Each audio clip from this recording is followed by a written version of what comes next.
Bonjour, monsieur le directeur général adjoint. Bonjour.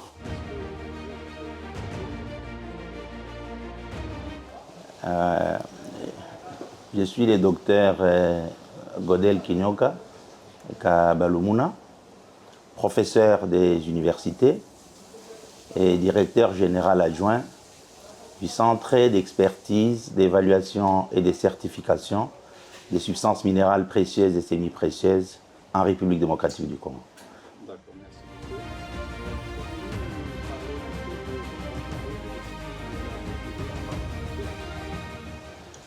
Merci, messieurs les journalistes. D'abord, il faut indiquer que nous avons été invités en tant que pays, RDC, mais aussi en tant que structure du ministère des Mines, à la 8e édition du Salon international des mines et carrières, qui est organisé ici au Maroc, à Casablanca précisément. Et nous sommes venus au fait pour présenter les opportunités que notre pays a concernant les ressources minières.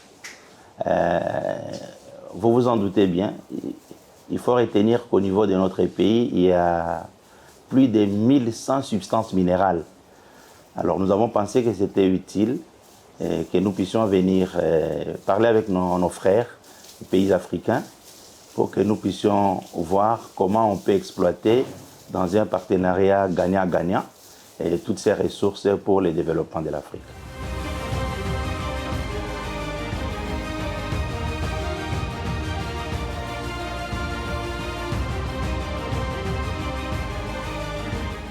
Bien, notre objectif, comme je l'ai dit, c'est simple. Faire connaître nos ressources, faire connaître nos potentialités, mais en même temps présenter notre centre, les différentes missions du centre que moi, je dirige avec le directeur général Freddy Mwamba Kanyiko, sous la houlette du président du conseil d'administration Dave Kalemba, évidemment avec la supervision de notre ministre Pakabomba.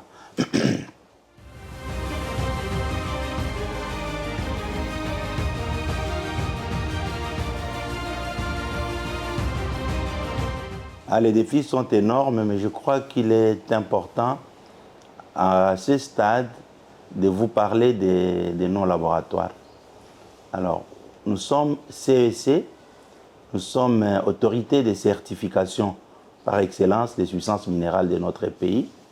Et qui dit certification sous-entend tout le process, n'est-ce pas, à partir de la production jusqu'au niveau de l'exportation des minéraux.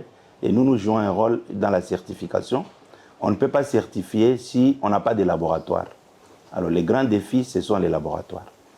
Et depuis l'année 2023, en passant par 2024, nous sommes là, on tend vers la fin de l'année, il y a des laboratoires qu'on a pu implanter au niveau de Moussompo. Moussompo, c'est à Kolwezi, dans la province de Lualaba, une des régions de notre pays. Il y a un labo ultra moderne. Ce labo, justement, nous aide, puisque vous parlez des défis, à relever la politique ou la problématique des sous-produits. Il y a des années et des années, avant notre avènement au pouvoir, le pays a perdu énormément d'argent, puisque quand les miniers devraient, par exemple, exporter leurs minéraux, ils trompaient carrément. Ils vous disent la quantité que nous exportons, et là-dedans, il y a plus de 50% d'humidité. Mais maintenant, avec ce que nous avons comme machine dans notre laboratoire, ils ne savent plus les faire. Et d'ailleurs, vous verrez qu'ils ne dépassent plus les 11% d'humidité tels qu'ils les faisaient avant. Premier élément. Deuxième élément, les majeurs qui étaient exportés s'accompagnent toujours des sous-produits. Il y en a beaucoup. Mais on a déjà pris ça, on n'a jamais pris ça en considération. Alors que ce sont vraiment c'est le coulage des recettes énormes pour l'État. Donc les laboratoires que nous avons, c'est encore important. Aujourd'hui, là, en collaboration avec d'autres laboratoires au niveau de l'Afrique du Sud, au niveau de l'Allemagne, nous sommes dans cette problématique de la valorisation des sous-produits et de la taxation des sous-produits. Cela va effectivement amener des recettes tout à fait additionnelles pour l'État congolais. Dans la même allure, avec l'encouragement du chef de l'État, Félix Tshisekedi, lorsqu'il a visité nos labos de Moussompo, il nous a encouragés à avoir d'autres laboratoires qui soient éparpillés à travers tout le pays. Maintenant, là, je m'excuse, quand je suis en train de vous parler, nous avons déjà des fonds logés dans nos comptes pour l'implémentation des 3 autres laboratoires au Haut-Katanga. Il y a un labo qu'on doit implanter à Lubumbashi, il y a un laboratoire qu'on doit implanter à Kipushi, il y a un laboratoire qu'on doit implanter à Sakanya. Tous ces laboratoires-là, c'est pour prendre en charge justement les différentes structures qui s'occupent des minéraux dans notre pays. Et en 2025 ici, il y aura déjà la construction de tous ces laboratoires que je vais les citer. Les fonds sont là. Et à commencer de 2025, il y aura aussi les laboratoires de Bukavu qu'on va construire. Et on est en train de négocier les fonds. Et toujours en 2025, il y aura l'usine de taillerie, des diamants et des pierres de couleur. Vous voyez qu'on s'inscrit sur la droite ligne de la vision du chef de l'État, hein, lorsqu'il veut que les minéraux du Congo puissent profiter au Congo d'abord et puis puissent profiter à l'Afrique, hein, de manière générale, avant de profiter au monde, mais toujours dans la collaboration et les partenariats gagnant-gagnant et dans le strict respect de nos textes légaux. Hein. Chez nous au Congo, il y a essentiellement le code minier et les règlements miniers. Vous voyez, les défis, ils sont énormes, mais nous nous concentrons dans les laboratoires pour arriver à relever ces défis-là. Il y a d'autres projets, mais qui vont partir de 2026, mais à ce stade, bon, peut-être en passant, on peut citer l'école de géomologie, Félix Antoine Tshisekedi, qu'on va construire en Bujimaï.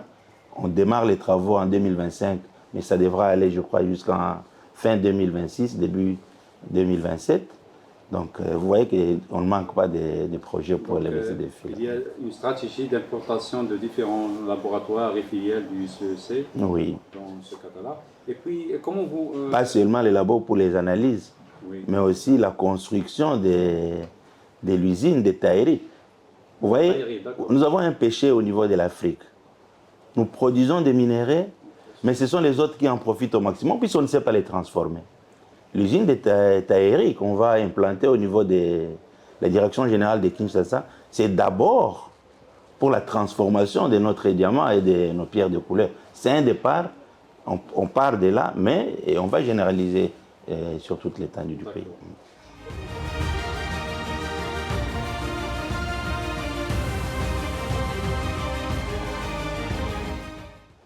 Sincèrement, à mon sens, si je dois donner mon avis personnel en tant que scientifique, mais en tant que technicien aussi dans les mines, l'avenir est prometteur, mais à une condition.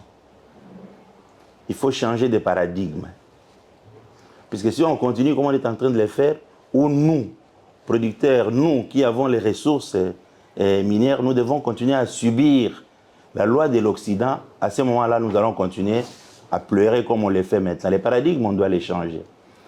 À mon sens, d'ailleurs, c'est pour ça que je remercie sincèrement le Royaume du Maroc, qui nous a invités, qui nous a fait cet honneur d'être l'invité d'honneur, hein, permettez la tautologie, à ce salon, mais pour qu'ensemble, on voit avec nos frères africains comment on doit arriver à réagir.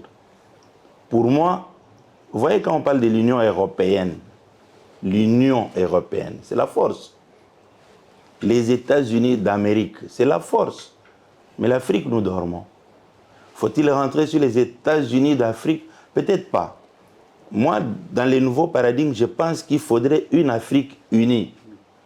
Réellement unie, avec une même vision, des objectifs ensemble, des projets ensemble, surtout puisque nous parlons des minéraux dans nos ressources, à partir de la production, le traitement, la transformation et l'exportation. Si nous sommes ensemble, vous verrez que nous allons être forts et nous savons nous imposer au monde. Et comme ça, on ne pourra plus subir le cours d'échange des métaux, tout tel qu'on l'a jusqu'à aujourd'hui. Alors, c'est dans ces conditions-là, si nous prenons conscience et que nous pouvons réellement travailler, on ne nous laissera pas tranquille. Il y aura des guerres tout le temps, mais c'est à nous de comprendre, de réaliser cela pour qu'on puisse se souder les coudes et qu'on puisse aller de l'avant. Puis ça sera difficile. Le Congo ne peut pas aujourd'hui penser qu'avec toutes les potentialités, il peut aller en singleton libre. Non. Le Maroc non plus. Tous les autres pays d'Afrique non plus. Mais si on est ensemble et que nous avons une même vision d'Afrique pour le développement de notre Afrique unie, comme je suis en train de le dire, je crois qu'il y a moyen qu'on puisse espérer que l'avenir est très très promoteur dans les minéraux.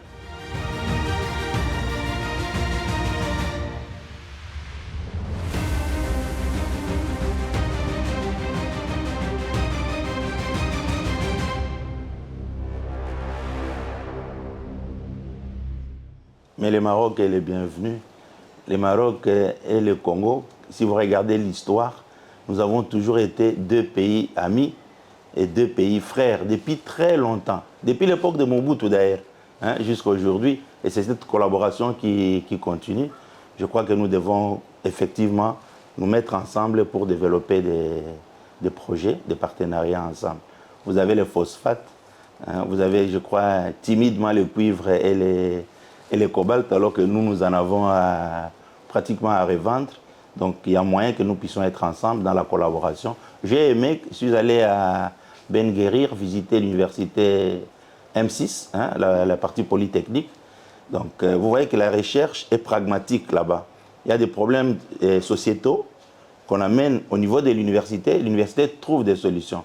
Dans ce cadre-là, nous avons déjà entamé au niveau du CEC des échanges pour la collaboration avec cette université.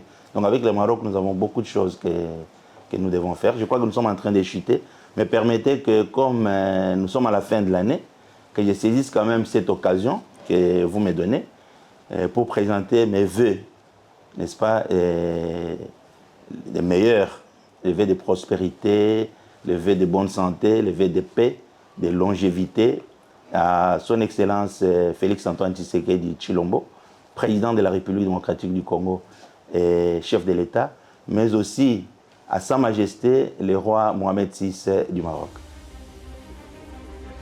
C'est moi qui vous remercie.